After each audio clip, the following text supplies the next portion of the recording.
Hey good people, this is Ahmed Minawa from MinawaTube, and today we're going to talk about the tourism update in Asia. A lot of my subscribers told me that they're planning their holidays now for the summer, whether they're coming in June, July or August, and they want to know in Asia exactly where is it possible for them to go, where are there less requirements, where there are less regulations, and they wanted a whole video update about tourism in Asia. So this video is an update giving you a lot of information. There's going to be a lot of detailed information in this video, but please check the references in the description down below for more information, and of course subscribe to my channel because I'm going to make a lot of these videos in the coming weeks and coming months, because a lot of things are going to be changing at the moment. So yeah, let's start the video.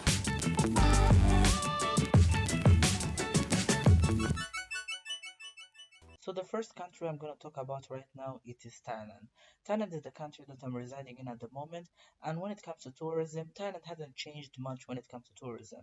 So you can get a tourist visa if you want to come to Thailand, but it's a bit hectic. There's a lot of requirements and it's a bit expensive. Actually, it is really expensive. So if you want to come to Thailand with a tourist visa, you have to contact the embassy, the Thai embassy in your country, and then after you have to fulfill many requirements. The most expensive requirement that you need when you want to come to Thailand is the ASQ hotel, which is the quarantine hotel where you're gonna spend 14 days when you arrive in Thailand. So that is the most expensive part. You're gonna spend what's equivalent to 900 to $1,000 or even more for that quarantine. So I made a whole video about all the steps you need if you want to come to Thailand. You can check it out in my channel. You will know exactly what you need to do and what you need to get. But the most important thing is for you to contact the Thai embassy in your country and know exactly what are the requirements if anything has changed. And plus, Indians are not allowed to come to Thailand at the moment because of the variant they have there, which is really bad. I hope India gets over it. I hope people in India are okay and they'll be okay and they control the variant that they have there at the moment. But generally, Indians are not allowed to come to Thailand even if they fulfill all their requirements. So generally, nothing much has changed in Thailand when it comes to tourists or people getting tourist visa. You will have to quarantine for 14 days and fulfill all the requirements. It's expensive, it's hectic, but you have to do them. Nothing has changed much. Yes, they're trying to make it 7-day quarantine, and yes, they wanted to also start a sandbox in Phuket where people can go there, vaccinate the people, and not even stay in quarantine whatsoever. But these things are all now being rethink because of the spike. This third wave happening in Thailand is causing them to have second thoughts on starting that process. So let's wait and see what's going to happen. Very soon we're going to know exactly what Thailand is going to do when it comes to tourists, especially by the end of May, beginning of June, when more tourists are willing to come to Thailand. The beautiful beaches, and you can find a lot of things in Malaysia if you're going there as a tourist. But we all know that Malaysia does not rely on tourism as much as Thailand relies on tourism. So at the moment, tourists are not allowed actually to come to Malaysia. So there is a temporary ban on flights coming from India. And they don't mean like Indians only. Anybody coming from India, no matter what your nationality is, you're not allowed to get into Malaysia. And also that is because of the variant that is in India at the moment. And you also are not allowed to transit through Malaysia. So if you're coming from India and you want to go to another country, you're not staying in Malaysia whatsoever, that's also not permitted. So that is the first point. The second point, there is no permits or there is no any kind of visa given to people who are coming for tourism to Malaysia. So a lot of countries could enter Malaysia without even a tourist visa. You just go there and you get 30 days automatically. But actually the Malaysian government cancelled that, and if you want to enter Malaysia, you have to have a very good reason and you have to get permission from the government, the Malaysian government, or from an embassy. You contact from a Malaysian embassy in your country and see what they're requiring for you to enter the country. And your reason shouldn't be tourism whatsoever. It should be something else, whether it's business, family, or something like that. So that's when maybe they will give you the permit for you to go to Malaysia. International transit, if you're transiting through Malaysia, maybe you're going through Malaysia to Dubai or to another country, you actually can do it as long as you're not coming from India. So that is also a plus point. You can transit through Malaysia, but you cannot enter the country. So if you're transiting, you have to stay in your like the same place, like where your plane lands. In that same place, you have to stay there. You can't go through immigration whatsoever. You're not allowed if you're transiting. So that is very important for you to know. And also, there is very strict COVID-19 restrictions. and they're in place. So if you manage to enter Malaysia, you have to be very careful with these rules, and you have to respect all these rules. They have a very strict rule of you traveling from a province to another. For example, if you're in Kuala Lumpur and you want to go to another province, you have to actually take permission. So you have to go to the nearest police station to you, and you have to explain to them that you're going to another province and give them a good reason. Then they will give you a permit where you're allowed actually to move from province to another. And definitely you have to, of course, be negative, you don't have COVID-19 or something like that. So yeah, that's when it comes to Malaysia. There is not a whole lot of information for that, because as I told you, like, Malaysia doesn't really concentrate a lot on tourism. They're more into other kind of economic benefits for their country. So tourism is not their number one thing, so they don't give a lot of information about that. But just at the moment, just know it, if you're going there for tourism, they'll not let you in. So that's when it comes to Malaysia. Singapore, much like Malaysia, they have restriction of tourists. They don't want tourists to come to the country at the moment, but of course, some nationalities are exempted from that. So this is a special case in Asia now here that they're allowing some nationalities to enter and get tourist visa. And for Singapore, they're allowing Australians, people from Brunei, people from mainland China, New Zealand, and Vietnam to enter the country on tourist visa. Other nationalities still can get that opportunity. And of course, people who are coming from India, they have to stay in a very, very strict quarantine for 14 days, and they have to actually put the place of residency where they're staying and where they're moving at all times. So things are a bit hard. And as we all know, that Singapore is very, very strict with its rules. So if you break one of their rules there, you can actually be fined up to 10,000 Singaporean dollars, which is around $7,500 US dollars, which is very, very expensive. And you can also be sent to jail for 6 months.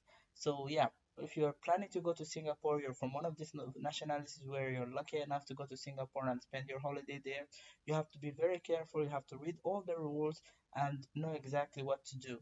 So, yeah, that's when it comes to Singapore. Japan is considered the most expensive country out of all the countries I'm talking about here.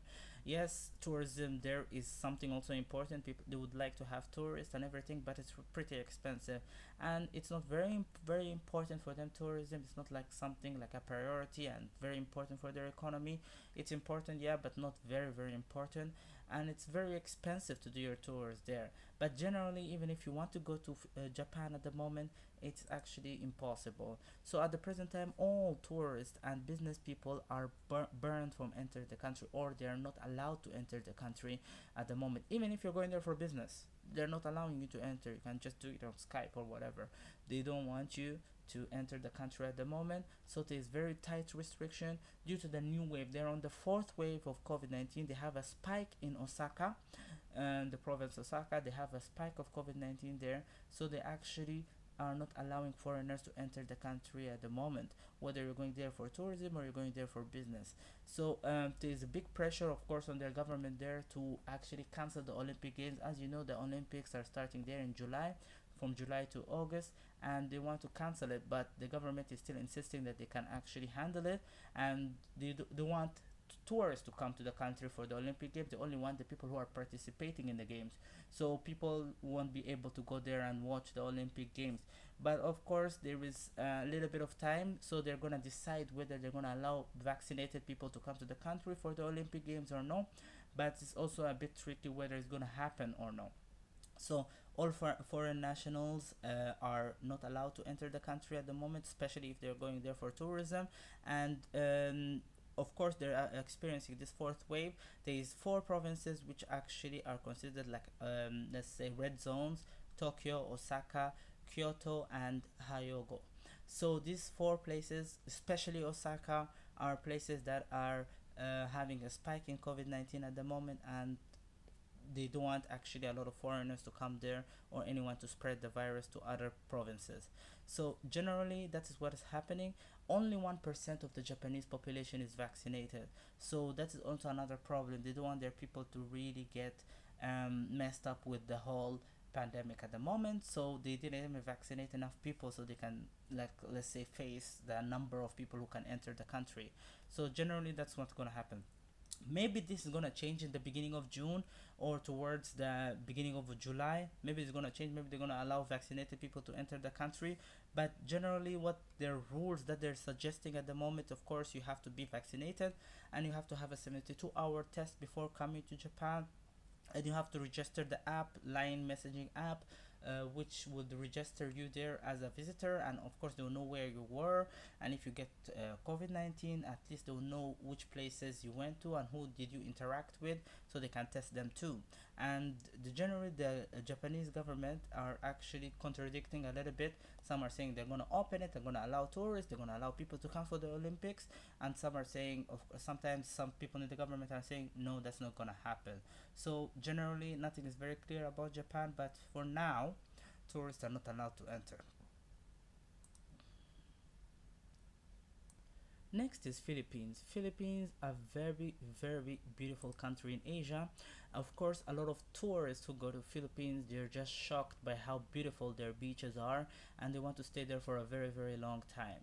So everybody, maybe when they think of beaches in Asia, they think of Thailand, but also Philippines has a lot to offer, and it's a bit more expensive, maybe a little bit more expensive than Thailand, but actually it's totally worth it. So are tourists allowed to go to Philippines? Generally, I would say that Philippines, they don't really give also a lot of attention to tourism. So for them, tourists are off bounds now. They can't enter the country. So foreigners who are coming for tourism, they're banned from entering the country. That is until 30th April, like this past month, 30th April, the rule was there that tourists are not allowed to enter the country. So with things change, we're waiting for the next report, and of course I will inform you as soon as possible when this new report comes out. When are they going to allow tourists to enter the country? But some foreigners are allowed to enter the country. Of course, Filipino nationals who live abroad, they can enter the country.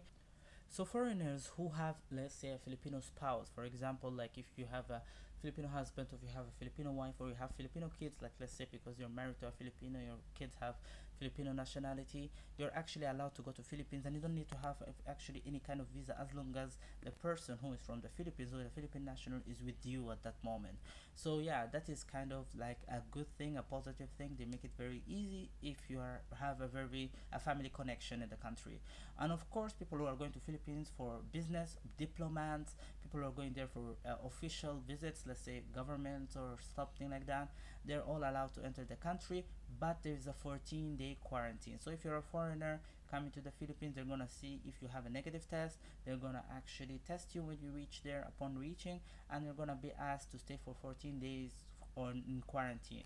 Whether you spend that 14 days in a hotel or you spend that 14 days at your home, that's up to you. It's not actually really like mentioned if you have to stay in a hotel. But of course, you need to research that more and give a call to the Filipino embassy to know this information. But if you're a tourist and you are planning to go to Philippines at the moment, that's actually off bounds. You can't do that now. It's not allowed. Next, we're going to talk about Vietnam. Vietnam is a very, very popular destination lately. Actually, a lot of people have been moving to Vietnam, whether they're working in China, let's say I'm talking about expats in the moment, or they're working in Thailand. A lot of people are really finding Vietnam a very nice place to settle in. A lot of tourists are finding it a very nice place to go and explore. There is a very, very rich culture there and very, very beautiful things to see. But when it comes to tourism, Vietnam has actually not allowed any kind of tourists to come to the country starting from March 22nd this year. So they canceled all kind of tourist visas. They canceled all kind of like when you are, let's say, visa exempted and you can go to Vietnam, you cannot do that actually at the moment. So some nationalities could do that before the pandemic, but at the moment they are not allowed to do that. So March 22nd, 2021, they actually canceled all this temporarily because of all the spikes that is happening in Asia at the moment. Whether they're on the third wave or they're in the fourth wave, that's not sure and it's not clear in general. But there is, of course, a caveat there. So if you want to enter Vietnam at the moment, some people have exemptions, like some people can enter. So of course, Vietnamese nationals who are living abroad, they can go to Vietnam. It's not a problem.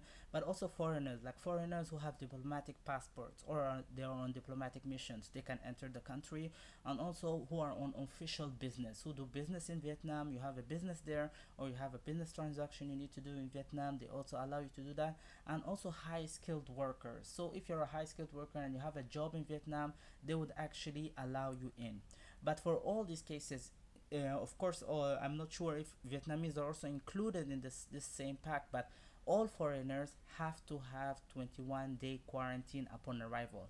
So you have to book a quarantine. Of course, the government gives some hotels where you can stay, you can spend your quarantine there for 21 days. So that's upon arrival. So make sure you have enough cash and you have enough time, of course, when you go to Vietnam to spend your time in the quarantine. And of course, you have to be negative.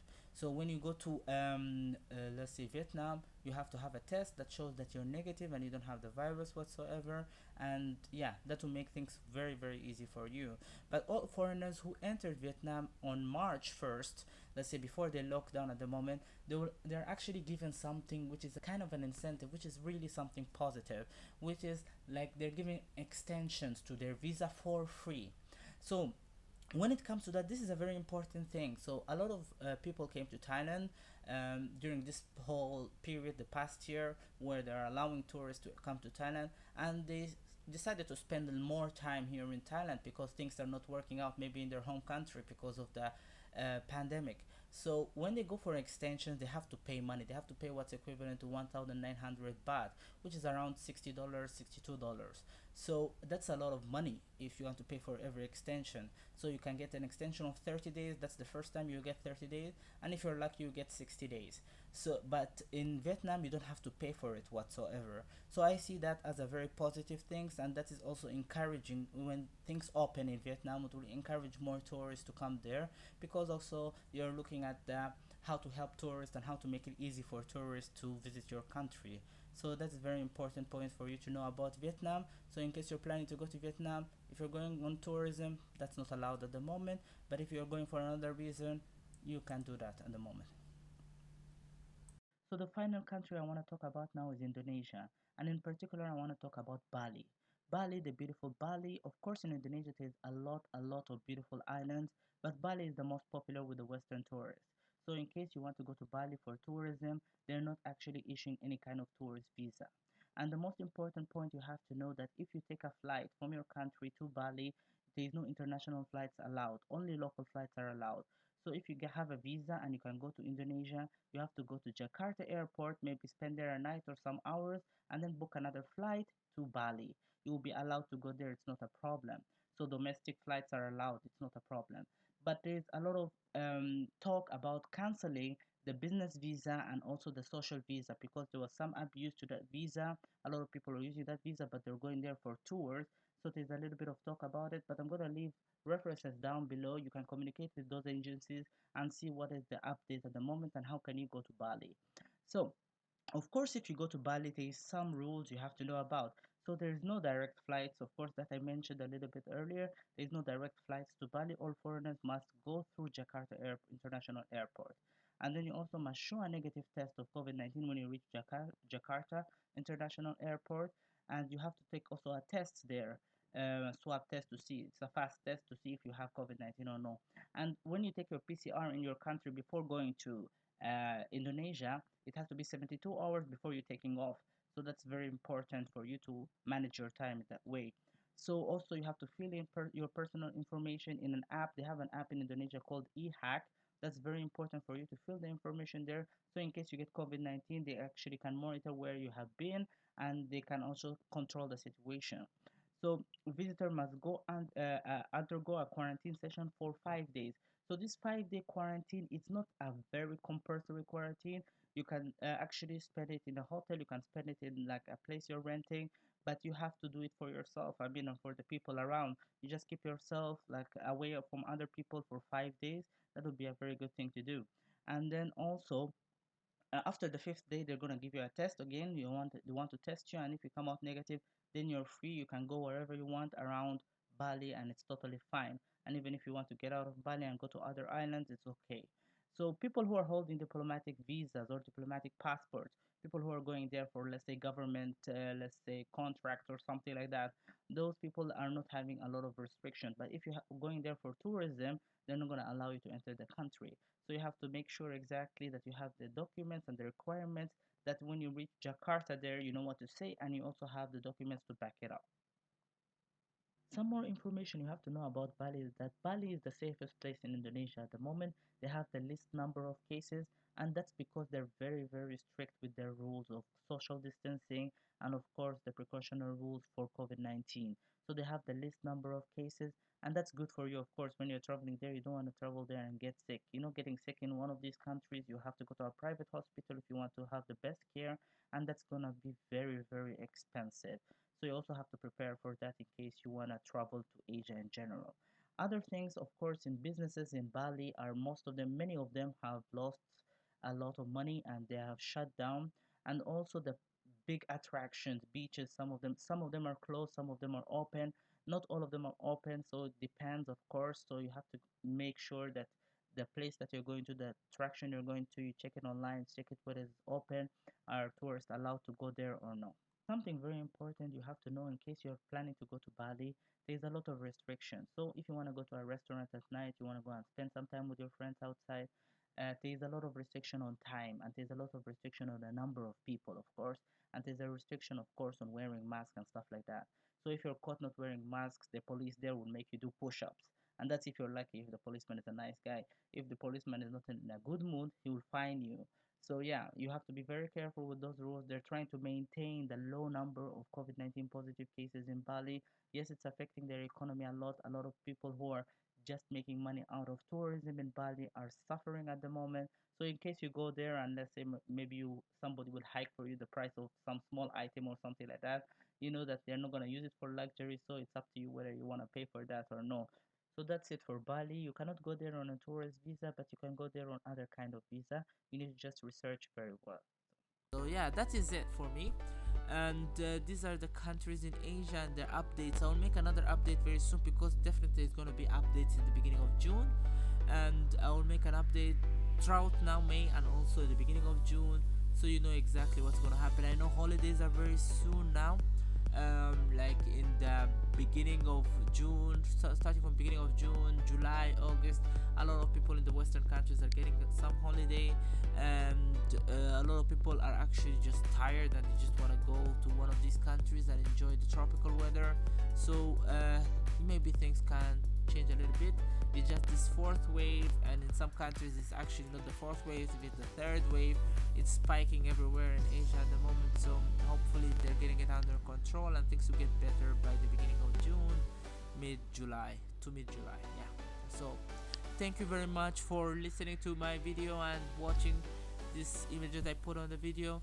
And please subscribe to my channel. I really need the subscribers, guys. I will always keep on updating you. Like the video and comment down below in case I forgot to mention something.